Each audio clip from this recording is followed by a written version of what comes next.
this is the final panel of the day. This is called Who's Promoting This Effing Thing Anyway? And I think I've been asked to chair this panel because since I grew up, I've promoted gigs in a small town. I moved to London and started promoting gigs. I then started putting records out and worked with promoters, so I ended up spending money on ticket buys and all those wonderful things they ask record companies to do to help promote shows. I've managed artists.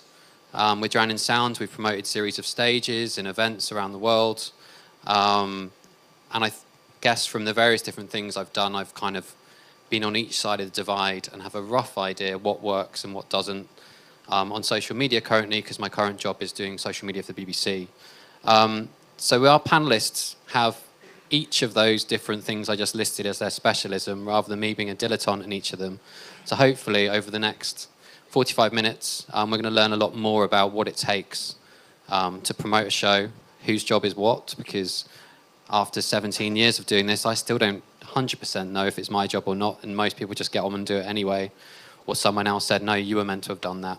And I think across a 25-day tour across the UK, every single venue was different in terms of what the expectation was and who was doing what. So hopefully we'll get a sense of what works best. So my first question, in 2017, what's the best form of marketing, which includes advertising, promotion, press, PR, all the different things that fall under the umbrella of marketing? What's the most effective thing you can do to promote a gig? Hello, everyone.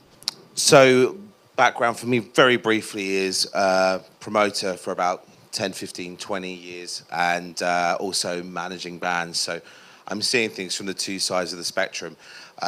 Most of the time, it's been kind of the grassroots venues, 200-300 caps, and developing new British acts to a kind of a successful point. And certainly from my side, from a marketing point of view, for my experience anyway, my perspective, it's definitely moved on to socials. However, it's almost a 6-month change. It's, you know, we could be talking about Facebook till we're blue in the face for the last 2 years, but I think it has clearly moved for more interactivity to areas like Instagram. I guess that's based on demographic, but we're finding so much better reach from our venues and actual reaction from new fans by using these sites, blending in what we do between Facebook and Instagram, but really seeing it move across onto Instagram for the real reaction. That's where we seem to be selling actual physical tickets for shows. Very much so, as we're a regional venue, we're really not a city. We're Tunbridge Wells and Dover, and I mean most of the magazines we don't see, you know, so we're paying national adverts for things in areas where they're completely irrelevant to us, so we're paying premium on our shows for something that it doesn't work at all. Just for anyone who doesn't know, that's roughly, is it still £50 a show that you give to national ad contributions? It goes up, sir. Yeah. It's 150, 200, and just the numbers pulled out of the air and you get to pay it. And that gets you a little ad in the Guardian Guide or in the Who knows? We've never seen them. Most people haven't, probably. But yeah, we do get to pay it. You know, I think we've just paid about £700 in national ad fees this weekend in shows. So I hope you saw the advert.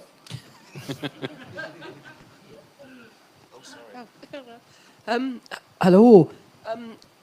I also do live music promoters at Grassroots, and it's also, over the last 6 months, also been about interacting.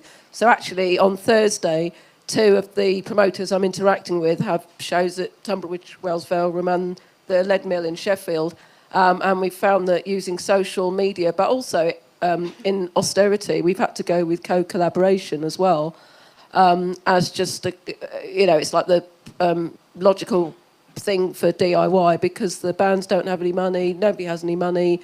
We're all here because, if we all had enough money, we wouldn't need a music venue trust. Luckily, we do have the music venue trust, and we are here.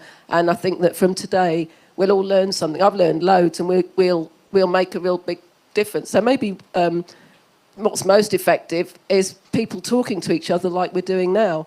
Because I would have said like Instagram, but I like the way that a lot of the bands go, right, we're going to make our own TV ads for and get them around, and they're starting to think out of the box. But having worked on the management side of things, it's like, you be the band, we'll be the PRs and promoters and and all of that as well.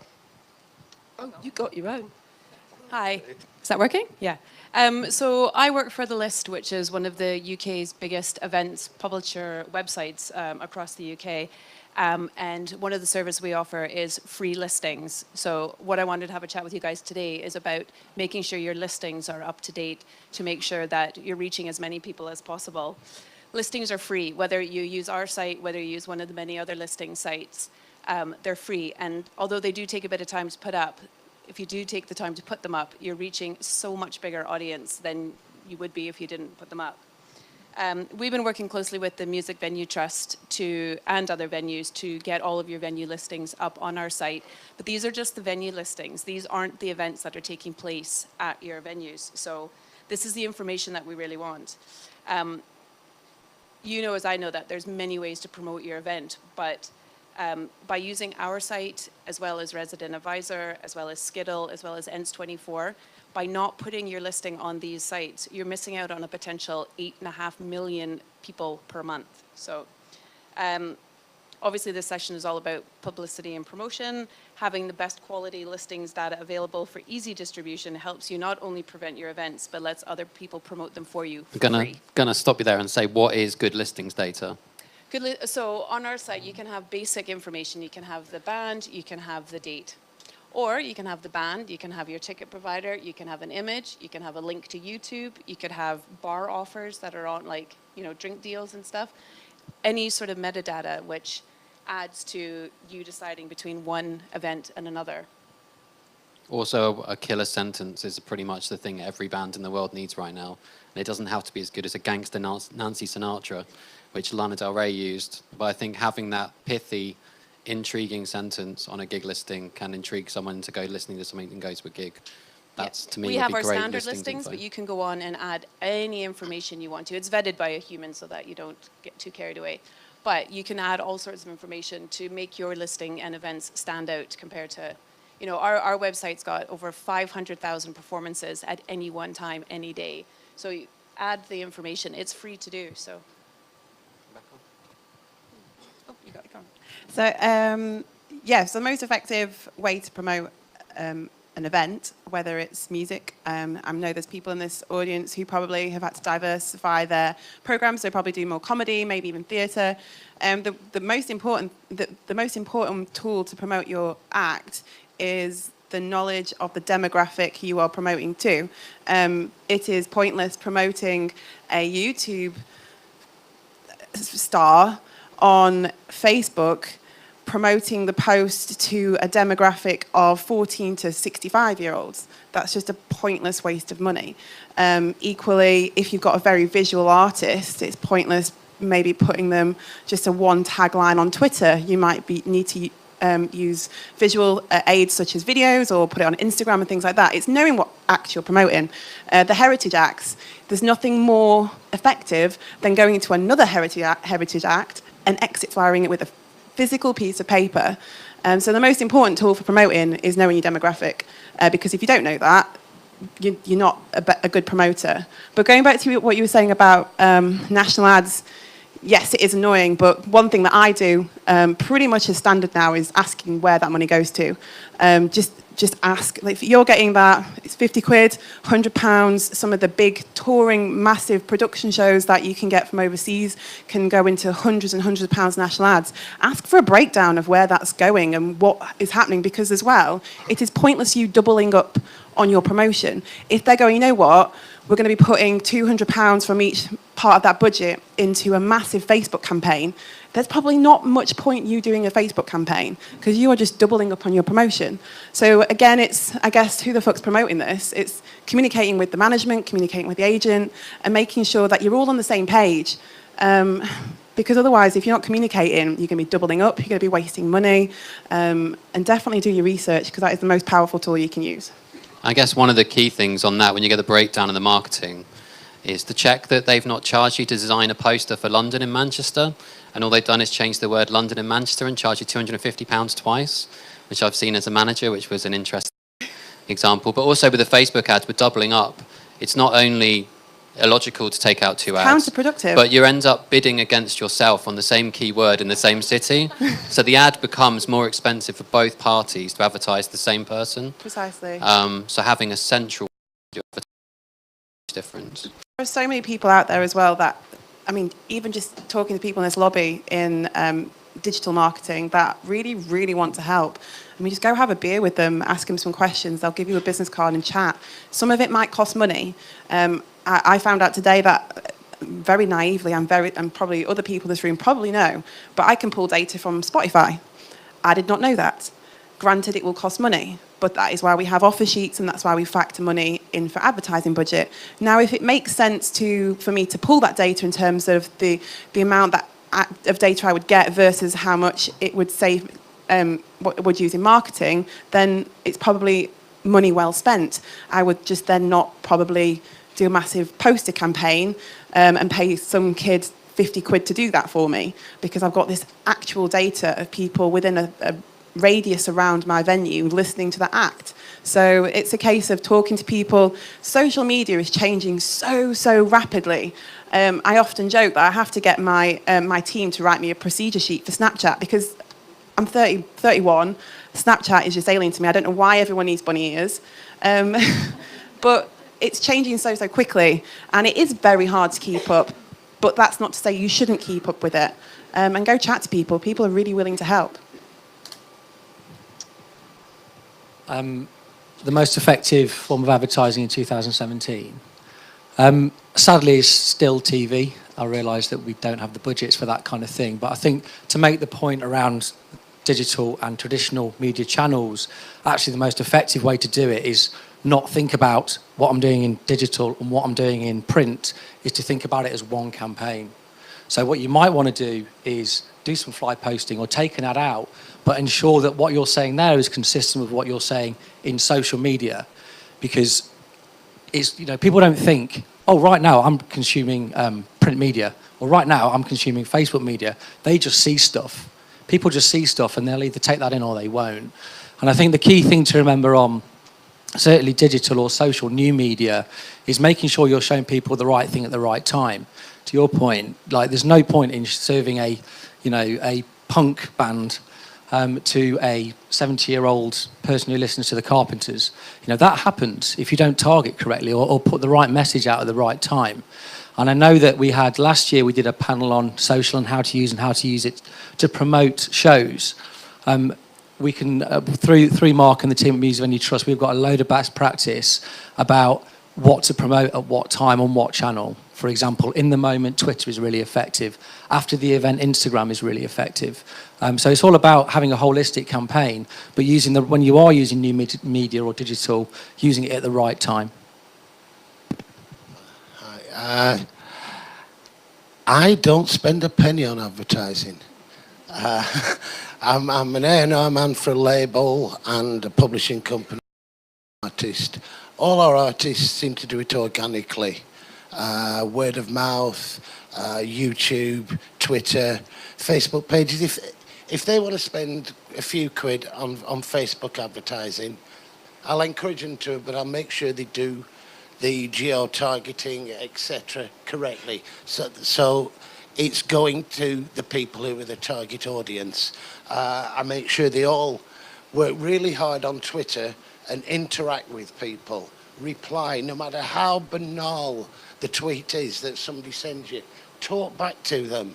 Those people go to your show because you respond to them. Makes people feel special when people in bands go to as far as effectiveness, yes, TV advertising is the most effectiveness of them all. A TV advertised album, you'll see maybe 30, 40,000 physical sales or download sales on it, whereas a normal compilation that goes out with one of the smaller dance labels, I'll see 500 sales. It's that big a difference. Poster campaigns don't particularly work. I've seen recently several £2,000 poster campaigns and pre-orders of 28 copies from another label I get involved with.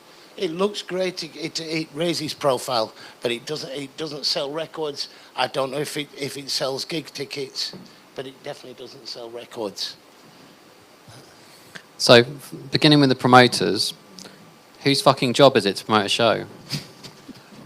Is this all promoters in here?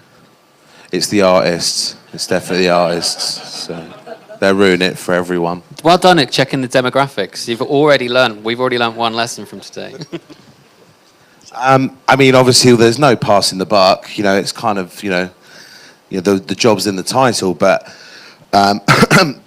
we're really keen from our side to be genuinely working as hard as we can with those artists. And we've discussed it at both venues. And you're advancing shows with a tour manager 6 to 8 weeks beforehand.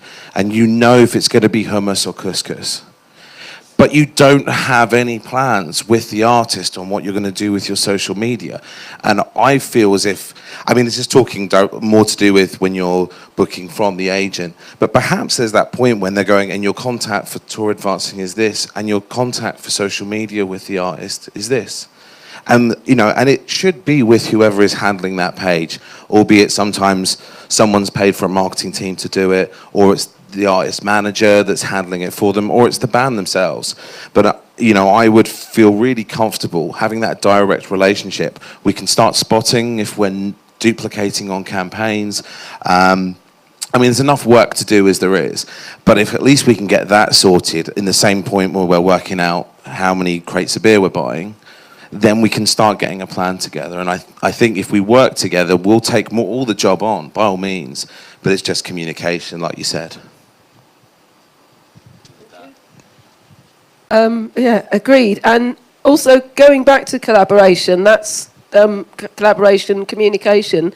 First of all, if we're doing grassroots venues, then I think it's everybody's job. But I think if you're the promoter, you need to promote, the amount of people have come and said, oh, you've taken an interest in what we're doing, and, I'll badger venues, I'll badger anybody, artists, venues, managers, everybody. Obviously, the buck stops with me when I am the promoter, because I have to make everything happen. But at the same time, if we can find ways to entice people, I'm talking, I'm DIY, I'm grassroots, I'm brand new band, so I'm sort of like not, TV advert or anything like that. It is kind of a badgering, enticing. But when you build up, a lot of the things that you spoke about today, we've built up a safe atmosphere. So you come to our shows, you can come by yourself, and you're not going to think, oh, I wish I'd come with someone. Are you welcome? You probably get an apple or a cake or something. We've used Amersham Arms as a community centre almost, and from that created magazines. All sorts of things have come out of that. To me, the grassroots venues are kind of, we've got the chance to speak to each other. When we're promoting something, if we all speak to each other, that can also be a really effective way of building an audience, as you say about bands, interacting with people. Right at this moment in time, in the venues that are here, is where people can make their own new futures, like you say, with the education and everything. So I actually forgot what I started because I talked too much, so I'm going to pass this back. Rebecca, whereabouts would you say the role sits between? Because, for instance, from my experience of promoting tours with an artist I was managing, some venues sent me, here's the poster for Instagram, here's a video for Facebook. Others were like, where's your poster? And I found the inconsistency quite interesting. And actually, some of the venues in Europe were sending me these beautiful posters where they'd taken our photography and done great things with it. But it's quite rare, and it's like, I feel like there should be one rule that works. I'm guessing with different bands, you get sent different things. Yeah. You get labels with design teams sending you all sorts of stuff. As a venue, we have the same issue. So there's definitely a disconnect that I find between agents, managers and promoters. Some agents are, well, any agents in here?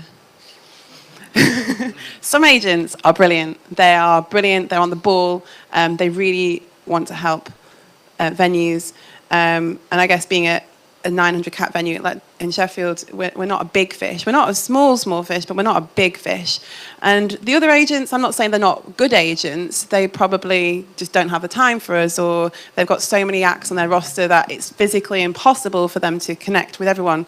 But I do agree with what Chris was saying in terms of there's a bit of the communication isn't there. But the amount of times that, for example, one of my biggest hate lines that I hate receiving via email is a band is doing really badly or not as good as I wanted to, and I'm like, right, I'm gonna put a local support on this, and you message the agent and they reply with this famous line, please send through your suggestions and I will get them to management for referral. We're waiting for them to start asking for approval for bar staff soon. It's like, we're just waiting for management to approve. Why the hell does the band need to approve the support act? Granted, if you're a massive touring artist, brilliant if you're selling those tickets, but if you are purely only selling, at this point, 20, 30, 40 tickets, and your room is 250 cap, 300 cap, would you rather play to 20, 30, 40 people, or follow a really quite crappy band? Granted, it just really irritates me in terms of the support acts in that I'm not going to have 50 amazing local artists in Sheffield to support all the bands. It's just physically impossible. There are some amazing gems in Sheffield. There is some brilliant emerging talent, but we don't want to overplay them. We don't want them to support every single act. So there are going to be some of those kids that are 16-year-olds and they just picked up a guitar at Christmas because their dad got it them, and they still haven't really practiced their talent yet, and they're still a bit shit. But they're full of enthusiasm, and they've got loads and loads of mates who will buy tickets from them and come down and see them and support them and then stay on for the main act. But you know for a fact that management will never approve it. And that is highly annoying. But then going back to like artwork and things like that, some agents will send you one band pick and it'll be a really long. How are you supposed to put that into an A3 portrait poster? I have no freaking idea. So there is something. Don't worry. Even Radiohead send press photos like that that are useless to you to make. Can you make something for Instagram from this? And it's like, no, it's 16 by 9. It will not fit. I think they also send these, assuming that goes straight off to your design team. Yeah, because that then goes to your marketing every team, 250 and it's pretty much usually just one or two people. Yeah. And you're not copying and pasting it. You're not dropping into Pixlr, which is the free version of Photoshop, and adding some text to it. Honestly, when I first started working at the Leadmill 8 years ago, I was making posters on Word. I remember the first poster I did was for Good Shoes, and I had to write, control, click, paste into Word. Like, that was the extent of my artistic poster making skills. Over time, YouTube has really taught me a lot in terms of Photoshop, but we don't have a designated art team. We're a small independent venue, so that's not what we have. It would be great if we were all singing off the same hymn sheet where they go, here is a nice A4 picture, portrait picture, here's a nice landscape picture. You know what? The other thing, sorry, I'm just ranting, aren't I? The other thing, when they send you a compressed flat image and then they're like, can you edit it? And it's like, well, your writing's all over the face. How am I supposed to do that? But yeah, it would be better if we're all on the same page. I do agree that we should be putting our effort in terms of making posters and distributing and all that kind of thing, but it's also down to management to be able to get the agent these things and make sure the agent has the right kind of imagery. I've had acts that'll go, right, we're going on sale, we're announcing today at 5, we're going on sale tomorrow at 12. Have you got any artwork and bio? Well, I'm just waiting on management for that. And by the time it's got to the announcement, I'm having just to pull their profile picture off their Facebook page because I've still not had anything. So it's a collective. I can only do so much. But so that really lies with the agents having nagged enough at managers, and being the manager that was doing it kind of less than part-time at one point, and having, this is being announced tomorrow, can you get me this? It's like, yes, it's all sitting in the Dropbox that I've sent you 30 times. Like, creating one Dropbox where it all lives with 5 or 6 different types of photo. Yeah. Because sometimes, like, well, the artist I was managing, sometimes be a piano gig, sometimes be a rock gig. So there'd be 2 different types of photos that could be used. There was portraits, landscapes, stuff that worked really well cropped up close, stuff that would work really well in like a big, with text all over it in a free print magazine, and they want a photo that they can write all over. Is there any managers in here at all? A few. I guess the one thing I can just say is just make sure all your artwork, all your imagery is there, your bio is up to date, and just make sure you communicate with the agent, because I do get it, agents are incredibly busy people. I mean, a promoter, I'm incredibly busy, and they don't have time to be chasing everyone, but just making sure that there is a Dropbox where everything is up to date and ready and just sat there. Would the industry benefit from having sites like I run Duran and Sounds, we do most of the first interviews with bands. There's your bio, just copy and paste it. Yeah, I'm copying and pasting it off Yeah. of Spotify half the time. There's people out there that are writing things, and it can be, sometimes the artist won't be happy with it, but if they haven't got a bio, then there's usually an interview that's just being done that could be used by everybody.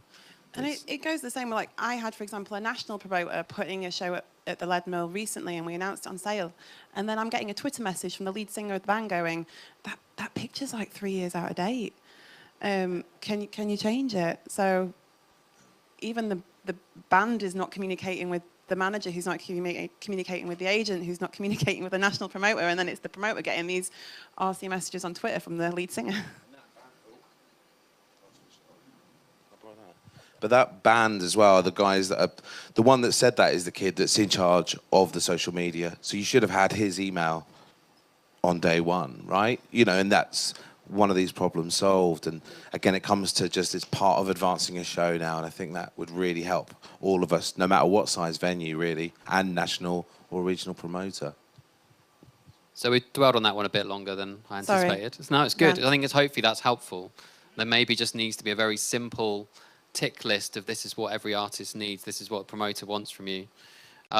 So I heard something the other day that shocked me but didn't surprise me, is that an artist for £500 market a show or a festival, I think it might have been, on their social media. Is this something that's brand new, or is this where we're headed if you don't write in the contract that you will promote your show? It went to the band, or to the band asked the promoter for an extra £500 to market the event on their social media, and that was just because they've got millions of followers and that's what they charge as an influencer to promote a show. That made me think maybe the dynamic was changing of the artist feeling that it's their role to promote a show. Is this anything anyone's come across?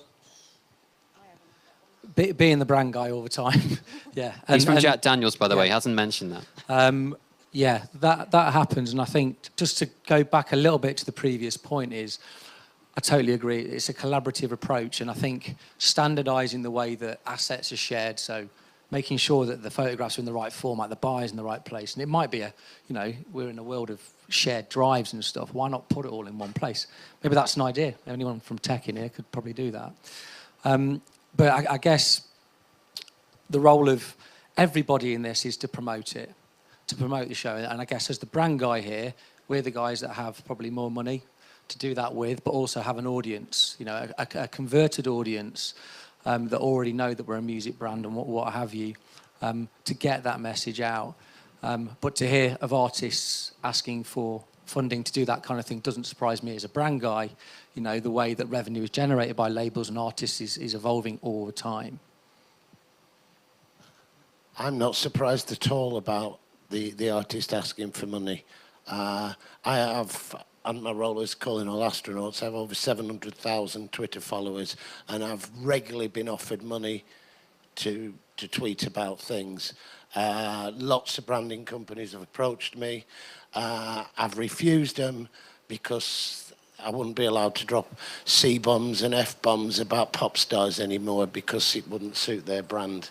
So I haven't taken them up on the money. But no, when you look at the soap stars with like 6 about things, it's perfectly normal nowadays. They need a revenue stream from somewhere, They're not getting it from PRS anymore. But it does seem that maybe in the offer letter there should be included an expectation of what the artist will do to promote a show. I know that sounds ridiculous, but from wearing my other hat of just seeing events that are even free or festivals that artists are playing at, and they've not promoted the fact they're playing at an event. And you sit there and you're like, why would you not want to tell your audience, especially when they can register for free tickets, It's kind of astounding, and I wondered whether that's kind of normal now with promoters to not see the artist do their bit, because it's an artist by artist thing. You know, you find some majority, in all fairness, are right on there with you. That you're kind of, it's almost this bottleneck of information going out at the same time. But we do find acts that maybe mention it without an image, just a passing point on a tweet once upon a time. You know, and that's just the way it is, unfortunately, sometimes. But again, it comes back from that initial conversation. And if you kind of, I suppose, as a promoter to that artist that's going to make a shit effort, if you're showing some intent on your side, then hopefully that might change it. It probably won't, but hey ho, we can give it a shot, eh?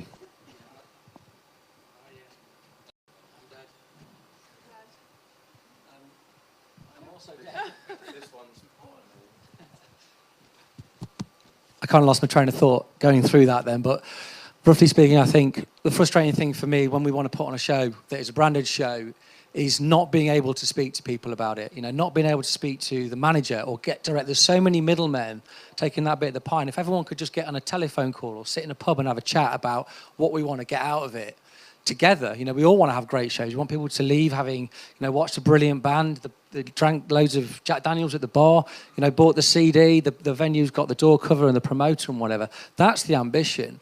But people, I don't feel that people communicate with each other well enough or have a collective goal. Everyone's just fighting for their little bit rather than looking at what the greater good could be, and work so hard on that they miss the bigger picture. I feel like that's a mic drop moment. We could just walk away, isn't it? But no, we should persevere, and then we're open up to questions to you. So at the moment, Instagram is apparently 58 times more gets 58 times more engagement than Facebook, and 120 times more engagement than Twitter. These are some numbers that Mark wrote down in a very lengthy list of notes for us for the panel today. David, you were saying that Twitter is the only platform you focus on. I really focus on Twitter. And my experience from the other end of the spectrum, of the other end of the row, is that Twitter drives very little traffic, but can drive quite a lot of noise. It really depends how you focus your people, your followers, how you interact with them. You get them on board. If you've got them on board, you go like Hype Machine. We've had 7 consecutive #1s on Hype Machine. We call in all astronauts due to Twitter. Twitter fans go on, they go vote for you.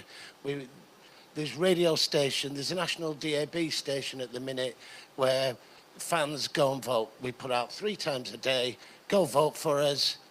We're getting 9 national radio plays. But do you think the fact you're doing it 3 times a day is quite important? Because a lot of people will post, our tickets are on sale on Friday, our tickets are on sale today, and that's it. Oh, and no. And because the timing on Twitter is quite important, isn't it? You want 3 tweets a day, 8 hours apart, 7 days, run for at least 7 days or for as long as your campaign's going. You want them 8 hours apart because of different time zones, different people doing things. You want exactly the same tweet. Embrace social media tools, although as Twitter alters their API regularly to stop people making money out of Twitter, like Crowdfire went last week, Tweepy went a couple of months ago. They're always changing their API, so keep abreast of what social media tools are available and use them. Don't be afraid. The easiest way to schedule tweets, by the way, now is that there's a Twitter media manager.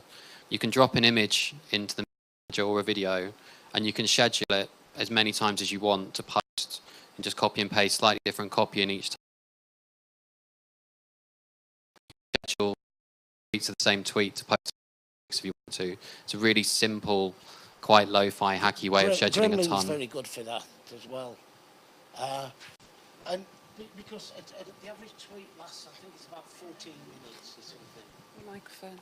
Oh, sorry, the average tweet lasts about We're 14 just having a chat. minutes. So don't be afraid. Unless your follower only follows about 8 people, in which case you are just going to flood the timeline. Don't worry that people are going to see the same tweets over. So put them out regularly and put them out consistently? I don't want to get too bogged down in the minutiae of Facebook ads, but is there any other things you've seen people do on social that have kind of high impact, either for very simple ideas or for not very much spend? I think one of the key things I've found is you can only really share a link once on Facebook. The second time you share it, it reaches about 10% of the people. The next 3 or 4 times you share the same link, it doesn't really reach anybody. So that's like, don't keep posting the same ticket link hoping for a better result than the previous time. Try and find a new way of sharing that information. And if you can share something without a link that's maybe encouraging people to respond, are you coming to Tunbridge Wells tomorrow night? Rather than buy a ticket to Tunbridge Wells tomorrow night and here's a link. I think people know how to go find tickets. I think what we've tried to do as well, and it is a total just throw it up in the air and see how it lands a lot of the time, but more recently, the more it's just a plain photo. And you, by all means, write some text and put some positive words in, etc. And but we drop the ticket link in the comments, you know, and it usually sits there at the top. It means it's not affecting your original text, and they're obviously starting to read that these images are adverts. So the more it feels like a personal profile page, the more reach we're getting. We reduce it, we keep it set, very militantly set, as I make other people at our venue suffer for it. But it's, 9, 10 in the morning, 5 o'clock at night, and then one on a Saturday, one on a Sunday, and I'm evil about it. So. The other thing to be aware of, when you put text on an image on Facebook, the way that you can actually look in the source of the page if you're nerdy enough, and you can see a line where it actually describes what's in the image, and it can read the text. So there's something that happens, this is designed for blind people mostly, so it can describe what the image is on the screen.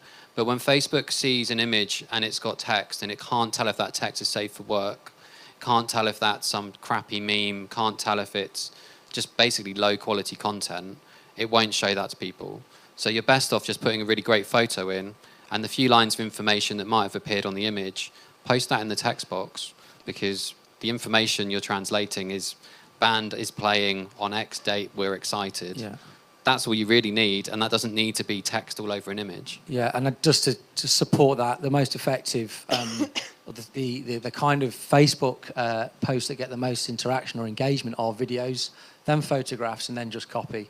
So if you can just make it as effective as you can, people don't read copy on Facebook, they need to see at least an image. To go with the video thing, more from the manager side, previous bands I've managed, and there's definitely promoters in here that I've sent this to, is you do that 20-second video, and it's deliberately focused on that show.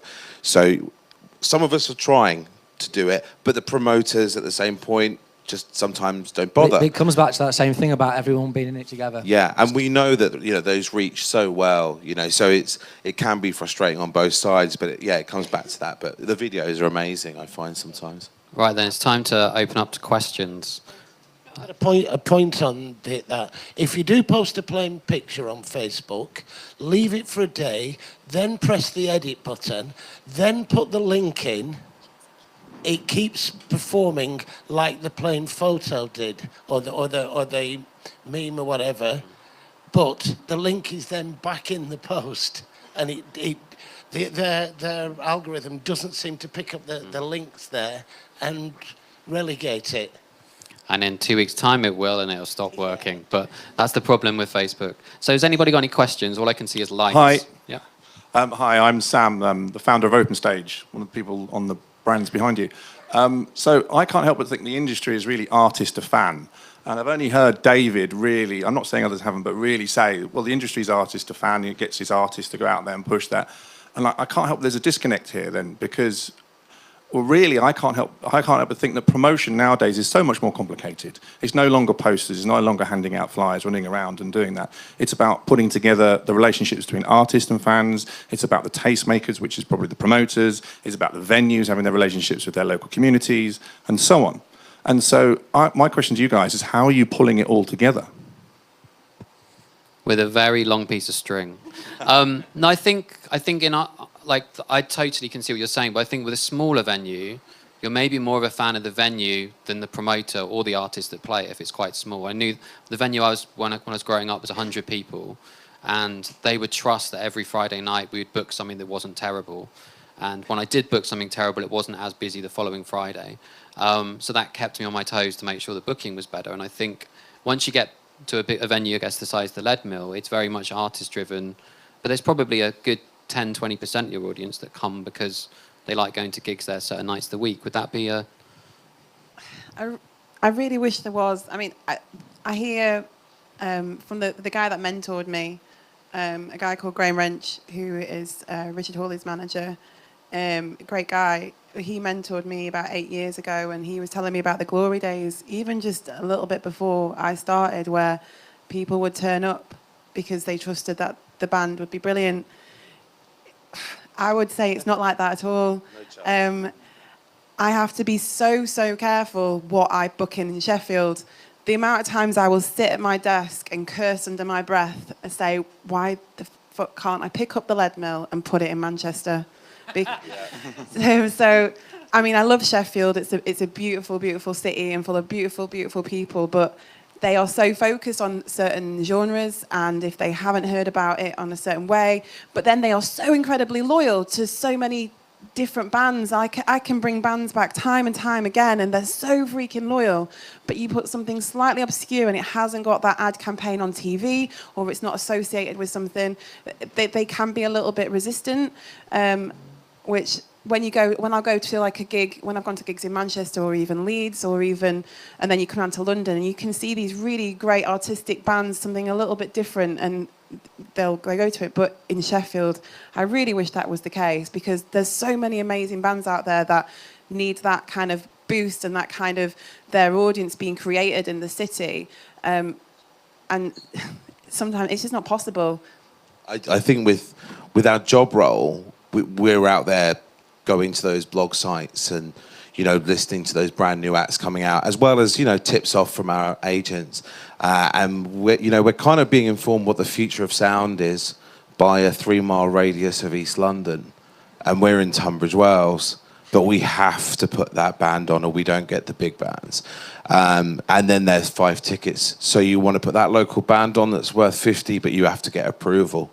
So it's this back and forward all the time of how to make these things work. Granted, I'm talking really specifically about a small regional town, small venue, but we seem to be suffering the same thing regardless there. Because we want to put these bands on, we're genuine music fans, we're failed musicians that are trying to make this happen this way. But yeah, it's a nightmare. I didn't 100% answer your question, sorry. I guess you can't expect artists to be marketing geniuses, and you can't expect managers to be digital marketing geniuses, and you can't expect booking agents to filter in all the other information. So there does need to be a bit more of a toolkit, I think. Yeah. But can I actually think there's one thing which hasn't changed a great deal in the last 10 years, which, going back to your direct artist to fan thing, I think is still really important, which is the information that the artist and manager own, i.e. the good old-fashioned email list, and through MailChimp or whatever it might be. And it's all very well. All social media is fantastic. I'm not going to denigrate it in any way, but at the same time, we don't own it. And I really believe, and the marketeers appear to support me, that there isn't anything more modern yet that's overtaken this in terms of value. Is the very, very boring thing that us managers have to do: build an email list, encourage all your social media people to sign up to your mailing list and own that and work very well with that. And from what I can tell, it's still the most important tool I have. Do the panel agree? Yes. Next question. Great, thanks. Hello, Ian Scott from the Dome. Hi. So just on your one before for Rebecca from Sheffield, it's me from Corporation. Hi. Slow-mo. Hiya. We haven't done anything to piss you off recently, have we? I've not been there for years, love. That's It's good. fine. But no, completely agree with the pair of you. Like, especially on the Sheffield thing, it is heartbreaking when you try your best.